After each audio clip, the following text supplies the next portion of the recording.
Dilema melegalkan ganja merupakan cover dari majalah Tempo edisi pekan ini, Sabtu 16 Juli 2022, di mana di laporan utama ini membahas tentang kontroversi atau polemik atau pro dan kontra tentang pembahasan dari pelegalan ganja untuk kepentingan medis khususnya di Indonesia. Nah, Tempo melakukan reportase di Thailand yang merupakan negara pertama di Asia Tenggara yang melegalkan ganja ini sebagai tidak hanya untuk kepentingan medis saja, melainkan juga sebagai kepemilikan maupun budidaya di negara tersebut. Nah, bersama saya sudah ada salah satu wartawan Tempo yang kemarin langsung melakukan liputan ataupun reportase di negeri Gajah Putih ini. Sudah ada Budiarti Utami Putri. Halo Put, Halo kabarnya? baik. Iya, asik, seru banget. Thank you banget sudah hadir di Cakap-Cakap karena kita pengen banget nih dengar ceritanya Putri, seperti apa sih pengalaman kemarin melakukan liputan ya tentang ganja medis ini di Thailand. Kalau boleh tahu, kemarin waktu di Thailand tuh berapa lama sih Put? Kemarin sekitar 10 hari ya di Thailand, dari praktis bekerja di sana tuh sebenarnya dari tanggal 4 sampai tanggal 13 Juli itu ya? Juli. 2020. Iya. Oke. Nah, pengen tahu nih Put prosesnya dari awal mungkin diusulkan begitu ya sampai akhirnya Tempo bersepakat untuk membuat isu ganja ini menjadi laporan utama tuh gimana sih Put? Oke.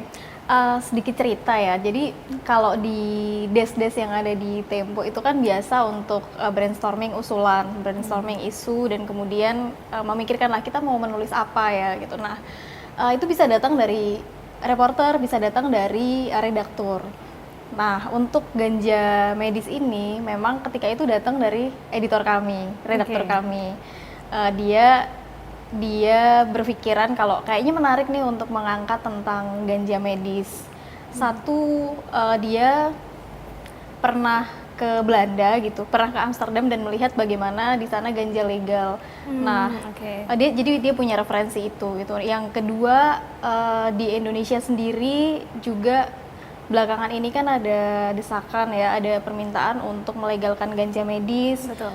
Karena kebutuhan memang gitu, beberapa orang yang dengan penyakit-penyakit tertentu membutuhkan itu untuk pengobatan.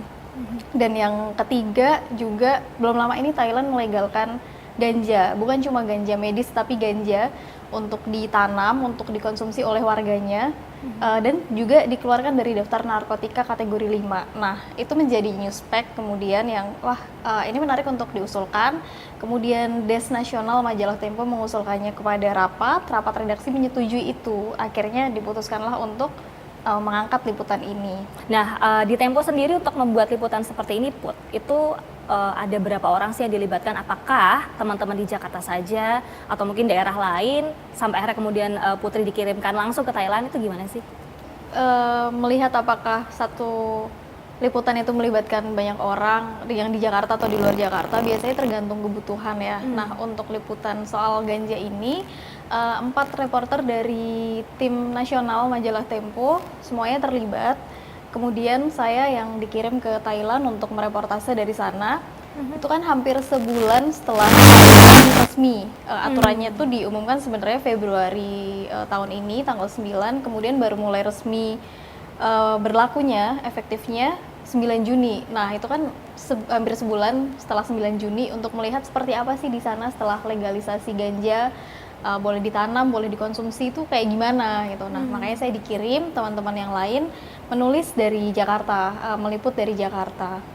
Oke. Nah, selama 10 hari di Thailand itu, Putri itu kemana aja? Ke daerah mana atau mungkin bahkan antar provinsi atau gimana tuh? Oke, iya saya ke 3 provinsi ya. Yang pertama di Bangkok, kemudian juga ke Chiang Mai. Chiang Mai ini ada di sebelah utara gitu, Thailand, sebelah utara Bangkok. Dan yang satu lagi Nonthaburi. Nah, kalau Nonthaburi itu deket sih dari Bangkok. Ya masih di pusat-pusat Thailand situlah gitu. Nah, ke 3 provinsi itu. Oke, 3 provinsi ya, lumayan. Mana itu jaraknya gimana tuh? Iya, tadi ya Nonthaburi sih deket, kayak bisa dijangkau dengan taksi itu dari tempat saya tinggal di Bangkok ke Nonthaburi. Saya lupa lah, tapi nggak lama lah, mungkin kayak sekitar nggak nyampe 1 jam kalau saya nggak salah ingat. Yang paling jauh kemana? Yang jauh ke Chiang Mai itu, karena Chiang Mai itu kalau perjalanan darat bisa 8 jam, 9 jam. Waktu itu Putri naik? naik pesawat akhirnya Naik karena pesawat. menghemat waktu buat menghemat energi juga karena harus liputan dan waktunya juga nggak banyak. Akhirnya naik pesawat itu 1 jam 15 menit lah penerbangan dari bandara Suvarnabhumi ke bandara Chiang Mai. Nah, ketika Putri berangkat dari Jakarta, maksudnya sebelum sampai di Thailand, itu kan ada kayak mungkin target-target yang harus dicapai gitu kayak narsum-narsum yang mungkin sudah ada gambaran waktu di Indonesia tuh siapa aja mau ditemui. Nah itu kayak gimana sih Put? Apakah ada sampai di lapangan ini ada hal-hal baru yang justru ditemui di luar dari perencanaan yang dibawa dari Jakarta? Oke.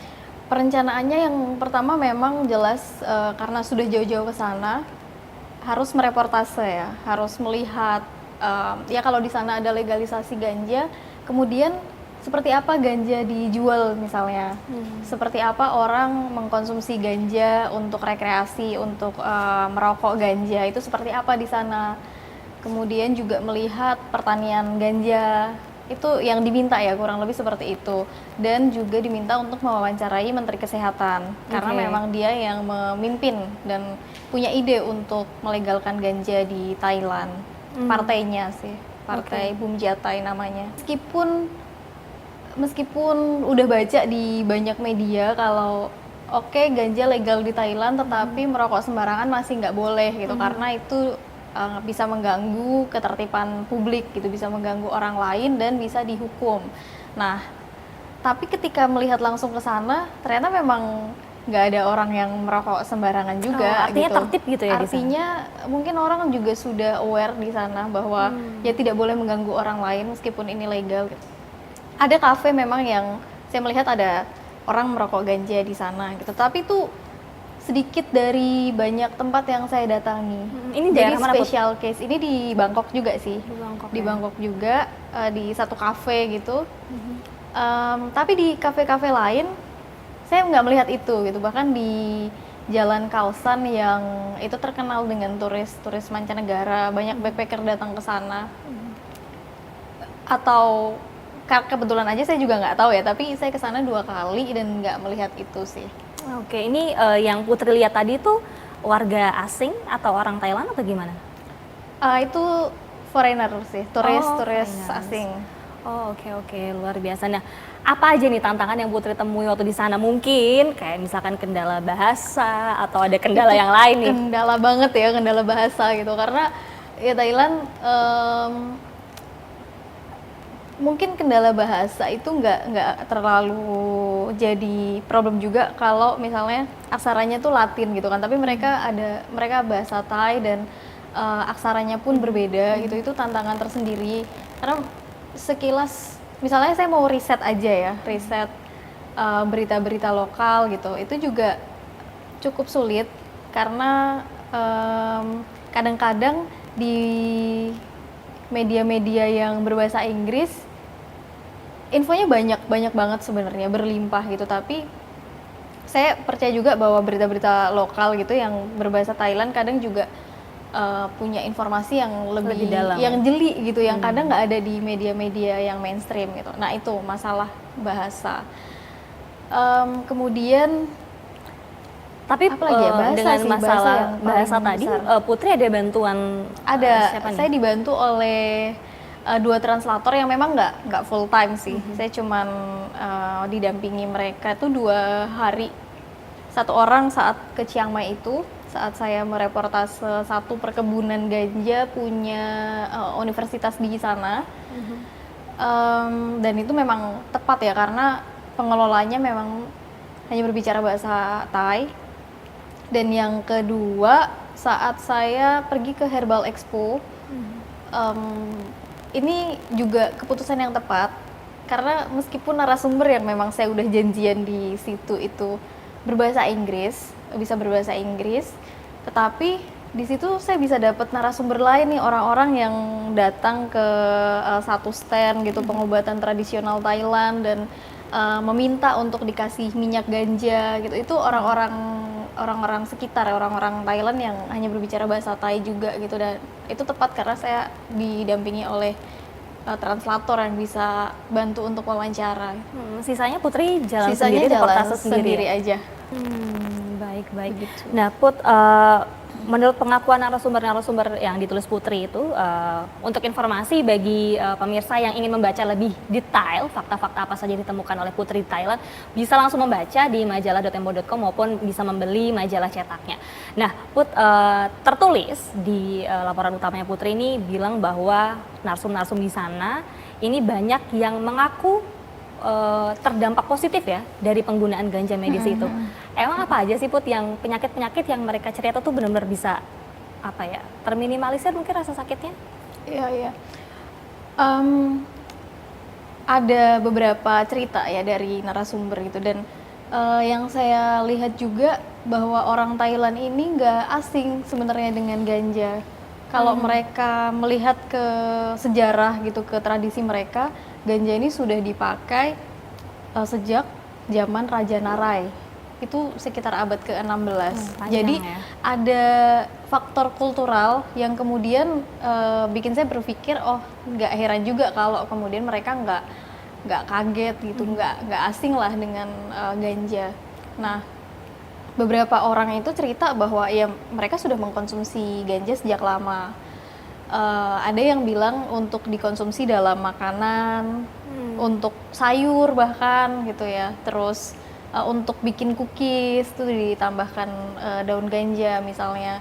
Nah, efeknya sih sebenarnya mungkin terkesan sepele ya, kayak membuat gampang tidur, membuat rileks gitu. Tetapi sebenarnya kalau kita lihat ya itu salah satu faktor penunjang kesehatan yang penting gitu kan. Insomnia itu kan bisa sangat mengganggu gitu. Dan mereka bisa terbantu untuk mengatasi insomnia itu dengan mengkonsumsi ganja. Maksudnya menggunakan bagian-bagian tanaman ganja untuk mereka konsumsi. Oh, ada juga yang cerita migrenya teratasi. Narasumber ini ganja ini ya. Iya, narasumber ini merasakan manfaatnya saat dia lagi kuliah di US, dan dia tuh migrain parah sampai nggak bisa beraktivitas gitulah, mengganggu fungsi dia sehari-hari itu terganggu. Terus sama dokter dia dikasih tahu, kamu nggak bisa ngambil obat lagi karena udah terlalu banyak dan nanti efek sampingnya bisa kurang bagus gitu. Terus dokter itu menyarankan dia untuk mengambil remedi alternatif, yaitu dengan ganja. Nah, dia tertarik, dia coba, dan dari situ dia riset, oh ternyata ganja bisa bermanfaat bahkan untuk penyakit-penyakit yang berat seperti kanker, Parkinson, Alzheimer, dan dari situ dia berkenalan dengan satu komunitas kanker di Amerika. Dia melihat bagaimana pasien-pasien kanker itu mengkonsumsi ganja, menggunakan pengobatan ganja, dan kualitas hidupnya bisa meningkat. Tidak sembuh, tetapi mereka tidak kesakitan karena kemoterapi, dan mereka bisa beraktivitas. Yang akhirnya usianya jadi lebih panjang. Yang akhirnya kualitas hidupnya. Jadi di sisa mungkin di sisa usia yang tidak terlalu panjang itu mereka bisa beraktivitas, bisa bahagia, tidak kesakitan. Nah, narasumber ini kehilangan kakek, nenek, dan ayahnya karena kanker sebelum dia ke Amerika itu. Lalu ibunya juga sakit kanker. 5 tahun setelah dia di Amerika, kurang lebih ya, dia dapat kabar itu. Lalu dia pulang untuk merawat ibunya. Dan dia coba membujuk ibunya pakai pengobatan dengan ganja. Tetapi memang terbentur dengan keadaan saat itu ganja belum legal dan di Thailand, dan juga masih ada stigma, anggapan-anggapan bahwa ya ini narkotika, ini berbahaya. Dan aksesnya juga susah. Jadi tidak bisa, dia tidak berhasil membujuk ibunya juga, dan ya dia bilang dia merasa sangat bersalah karena ya dia melihat ibunya meninggal dengan kesakitan. Karena stigma tadi dan juga akses yang masih terbatas. Akses yang masih susah. Nah, Putri di sana kan reportase nih ya. Nah, sempat juga nggak sih mungkin membuktikan dari cerita-cerita tadi narasumber yang bilang bahwa memang ada perubahan-perubahan positif setelah menggunakan bagian dari tanaman ganja itu. Kan kalau nggak salah ada macam-macam ya, ada cookies, ada brownies, ada minuman-minuman, sempat nyobain nggak sih? Iya, saya sempat nyoba Minuman sih, iya minuman teh ganja dan juga cookies. Dampak apa yang Putri Cookiesnya rasakan? itu ini join sih sama penerjemah yang nemenin. Dampak yang dirasakan, saya nggak tahu apakah ini efek dari situ, tetapi memang jadi lebih kalem gitu. Meskipun kayak banyak banyak kerjaan kan gitu yang masih harus dikerjain, harus Selesaikan ini ya. harus itu gitu, tapi bisa lebih tenang meresponnya. Oke, once at a time gitu-gitu. Ya gitulah.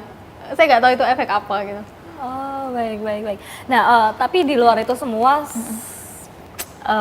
pasti nggak mudah dong ya seorang perempuan jalan sendiri di negara yang asing dengan keterbatasan bahasa tadi. Ini konteksnya di luar ada teman penerjemah. Mengalami pengalaman-pengalaman negatif mungkin ketika reportase di sana, Put? Pengalaman negatif sih nggak ada ya. Orang-orang Thailand ini saya pikir cukup terbuka gitu dan ramah menghadapi orang asing, bahkan untuk diwawancara. Oh ya. Iya, selama tidak ada kendala bahasa. Jadi kalau yang bisa berbahasa Inggris sih mereka cukup terbuka ya. Jadi kalau saya jalan terus misalnya saya nemu toko ganja gitu, toko misalkan teh ganja itu, terus saya nanya-nanya aja, saya bilang saya dari Indonesia dan saya sedang membuat tulisan tentang legalisasi ganja di Thailand. Terus misalkan saya sedikit cerita ya, karena di Indonesia sekarang sedang ada desakan untuk penggunaan ganja medis dan ya tetapi itu masih diperjuangkan saat ini gitu. Terus mereka terbuka gitu, oh gitu ya, ini tuh bagus padahal buat kesehatan. Ini bisa membantu tidur, mengatasi insomnia, bikin kalem gitu-gitu. Nah, kalau dari selama nggak ada kendala bahasa sebenarnya nggak ada pengalaman negatif. Mungkin lebih ke apa ya? Gimana ya, perasaan-perasaan ini saya contohin ketika saya lagi datang ke forum jurnalis asing ya di Thailand gitu. Nah, itu lebih ke kayak perasaan menjadi orang Asia dengan tinggi 150 cm gitu, terus berada di antara foreigners itu. Mungkin lebih ke insecure ada, terus kayak ya, gue ngapain sih di sini gitu. Tapi ya udah kayak oke, cuek aja, ya berusaha bodo amat lah, lempeng aja, pokoknya gue harus gini harus tetap dapat bahan di sini ya, semacam itu. Oke, jadi selain tadi ada insecurity, kemudian ada kendala bahasa dan lain-lain, tapi ada tantangan lain mungkin yang Putri rasakan? Tantangan lain jelas mencari narasumber di negara orang gitu ya, itu sulit juga gitu. Dan kemudian saya mencoba berusaha dengan mencari jejaring wartawan di sana atau jejaring teman-teman aktivis di sana. Dan saya terbantu karena ada salah satu senior juga di Tempo yang kemudian memberikan kontak temennya yang adalah satu wartawan senior di Bangkok Post. Dan wartawan senior ini kemudian banyak membantu saya untuk memberikan insight-insight tentang seperti apa situasinya di sana, kemudian perdebatannya seperti apa. Nah, dia juga memberikan kontak-kontak narasumber yang bisa saya hubungi. Jadi saya sangat terbantu sekali gitu. Dan saya juga menghubungi teman wartawan yang saya pernah ada satu forum bersama sama dia, wartawan Thailand. Bedanya memang dia tidak meliput isu-isu ini ya, isu-isu ganja, legalisasi ganja Pada saat itu isu Putri di politik. sana ya? Iya, dan akhirnya dia hanya lebih membantu memberikan backgroundnya seperti ini yang dia tahu, dia bantu meriset dan dia lempar link, lempar ini ke saya yang saya bisa baca-baca gitu. Oke, jadi pelajarannya adalah jaringan itu penting banget. Jaringan ya, tuh Putri, penting bukan banget. di mana saja ya? Jaringan internasional tuh juga penting ya gitu. Ya dalam hal ini gitu.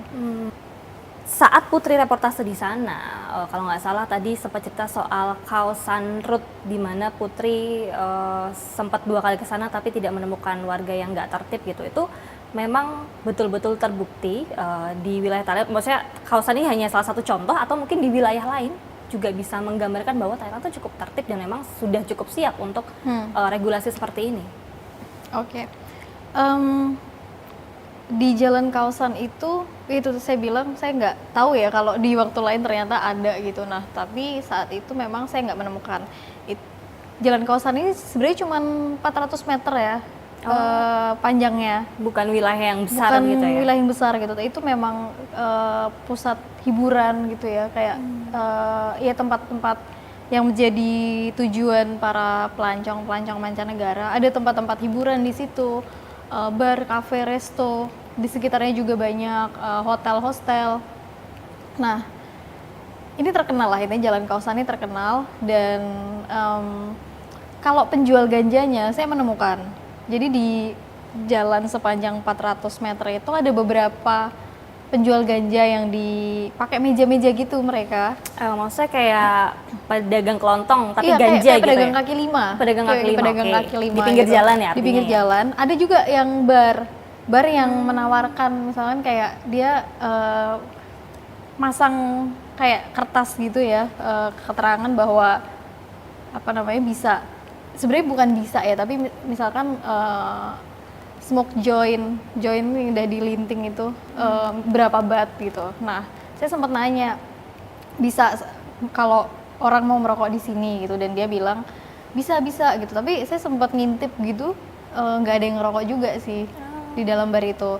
Nah, di sisi lain ada juga bar yang jelas-jelas memasang keterangan no smoking marijuana. Jadi memang penjualnya banyak, tetapi saat itu kalau untuk yang merokok saya nggak ketemu gitu. Nah, di tempat lain di kafe-kafe itu misalkan yang di luar kawasan ya, itu lebih ini lagi sih, lebih Tidak terbuka. bisa dibilang lebih strict, lebih terbuka. Jadi kafe-kafe itu memajang gambar ganja gitu-gitu terbuka banget. Cuman ketika mau masuk tuh dimintain paspor atau tanda pengenal lah untuk menunjukkan udah 20 tahun atau belum gitu. Nah, kalau belum 20 tahun itu nggak boleh masuk, ada penjaganya. Terus mereka juga masang keterangan-keterangan nggak boleh merokok. Dan saya juga nanya, boleh merokok nggak? Enggak, ini cuma buat take away. Dan ya udah gitu, orang silakan merokok di tempat masing-masing gitu. Itu yang orang-orang Thailand yang saya temui itu percaya ya gitu. Mereka percaya bahwa ya orang menggunakan ganja itu, merokok terutama itu di tempat yang privat dan kalau mau tidur gitu. Jadi beberapa aktivis yang mendukung legalisasi ganja pun mereka nggak sepakat kalau orang tuh merokok di publik, area publik. Iya, karena itu bisa mengganggu orang lain. Yang menariknya juga di beberapa tempat itu sebenarnya saya juga jarang banget melihat orang merokok tembakau yang bahkan itu legal gitu, udah lebih lama legal tuh di Thailand jarang sih. Jadi kayak mereka memang menghormati banget gitu orang lain. Jadi kalau mereka merokok sembarangan kan bisa mengganggu, asapnya bisa mengganggu gitu tuh. Berarti di sana tidak ada mungkin pihak berwenang, kalau di Indonesia mungkin ada kepolisian tuh yang berjaga-jaga? Nggak ada ya? Nggak ada sih. Gitu ya? Nggak ada. Bahkan malah orang-orang yang dihukum karena ganja pun bebas kan. Bebas. Belum lama ini kayak dibilang ada 4.000 orang yang bebas dari penjara. Yang mereka kasusnya terkait ganja. Dan rekornya dibersihkan. Jadi mereka nggak punya catatan di kepolisian. Nah, ini juga menarik untuk dilihat dari sisi reformasi ini ya, sistem peradilan ya.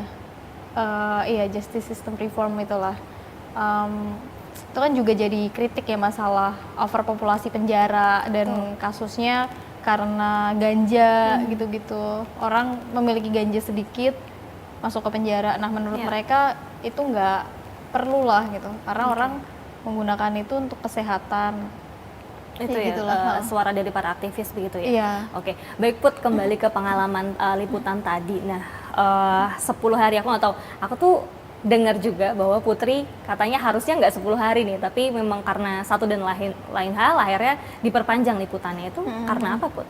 Ada keputusan rapat bahwa liputan ganja ditunda gitu, dan Tempo mengangkat isu yang lain dulu gitu, karena ini kan lebih timeless ya. Betul. Mungkin pertimbangannya karena ada isu yang lebih perlu untuk di follow up dan ini bisa menunggu gitu. Nah karena itulah saya pikir wah kayaknya nggak apa-apa nih menunggu dulu di sana, agak diperpanjang sebentar, karena kalau sesuai jadwal awal tuh sebenarnya praktis mungkin bekerja di sana tuh mencari bahan 5-6 hari lah. Nah dengan diperpanjang saya pikir ya udah mungkin masih ada tempat yang saya bisa datengin, saya bisa reportase, ada orang-orang yang saya masih bisa temuin, saya tunggu juga konfirmasinya misalkan untuk wawancara. Jadi ya udah saya nambah aja extend. Wah, sampai akhirnya bisa wawancara sama Menteri Kesehatan Masyarakat Thailand, itu gimana tuh? Iya. Sebelumnya nggak punya akses, saya baru nanya-nanya gimana ya kalau mau wawancara Menkes Thailand, apakah ada misalkan saya harus kirim surat kemana dan sebagainya, harus kontak siapa. Beberapa jejaring itu nggak belum bisa membantu juga, mereka baru carikan info. Nah hari Rabu tanggal 6 Juli saya kan datang ke Herbal Expo tuh, yang sebenarnya untuk ketemu sama narsum lain. Nah ternyata Menkes ini ada di sana. Terus kayak saya ngeliat kok ini ada rame-rame, apaan siapa gitu. Terus saya lihat wah ternyata ada Menkes gitu. Terus saya baru mulai dengan foto-foto aja, terus ngikutin dia jalan kemana-kemana. Menkes memang malam itu dijadwalkan untuk datang ke forum diskusi jurnalis asing itu. Nah saya datang kan ke forum diskusi itu dan memang benar Menkesnya datang lagi. Nah sebelum dia pulang saya coba deketin dan saya bilang bahwa hal yang sama juga, saya menulis tentang legalisasi ganja, saya dari Indonesia, apakah boleh wawancara eksklusif gitu. Terus dia sempat nanya, kamu di Bangkok berapa lama gitu? Oh sampai hari Minggu, saya cuma bilang gitu.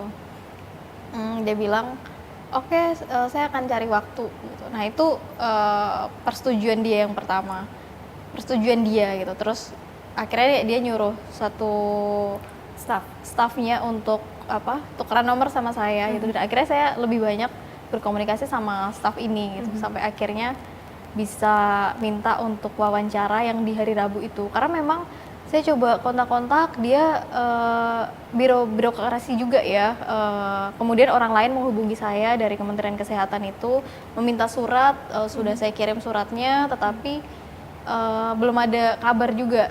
Sampai akhirnya saya tanya lagi ke staff ini dan saya bilang gimana kalau memang sibuk untuk wawancara langsung, wawancara virtual saja gitu.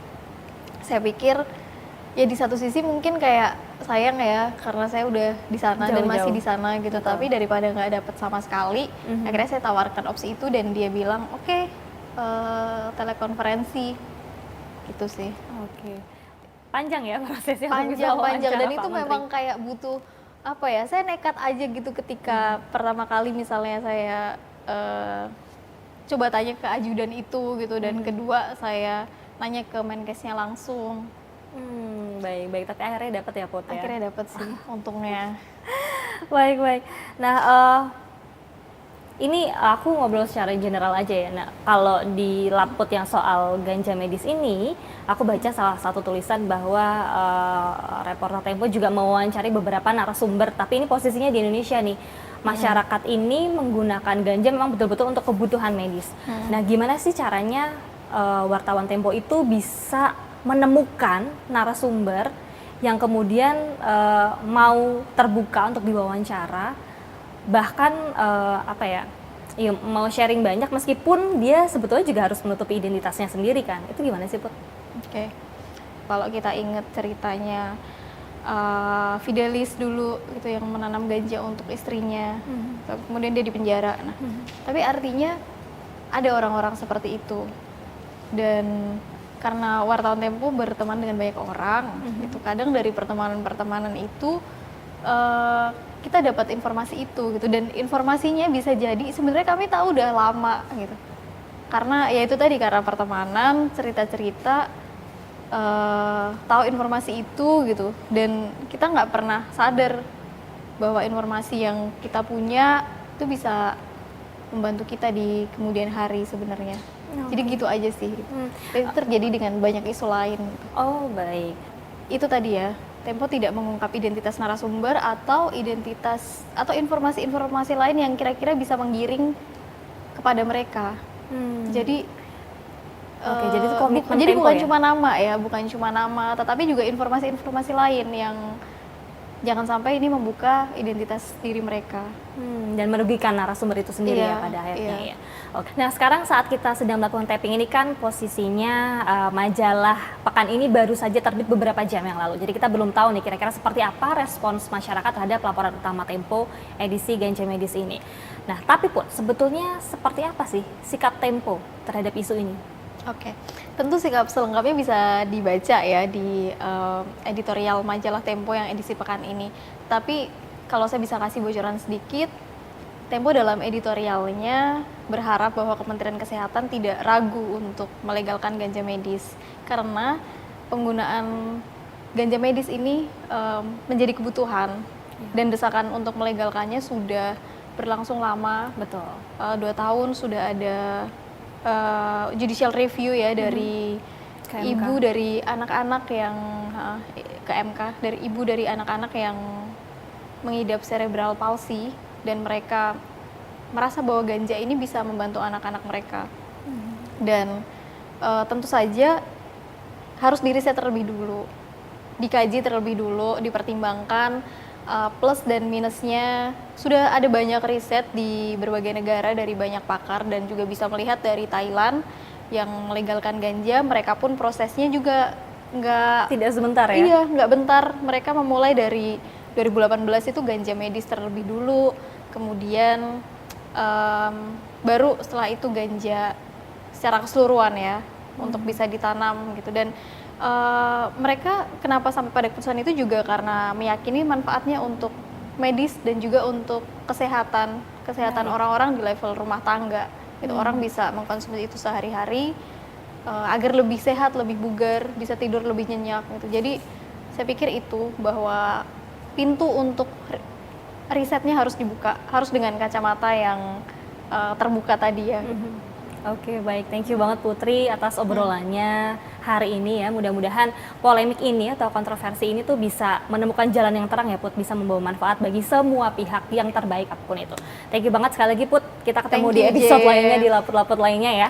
Dan bagi pemirsa yang ingin membaca atau pengen tahu nih lebih jauh dan lebih detail kira-kira apa saja temuan Putri dan juga teman-teman reporter Tempo lainnya soal isu ganja medis ini, bisa langsung baca aja di majalah.tempo.co atau dapatkan secara langsung majalah cetak Tempo edisi pekan ini. Akhir kata saya Dewi Cihan beserta seluruh kerabat petugas pamit undur diri, sampai jumpa di edisi cakap-cakap lainnya.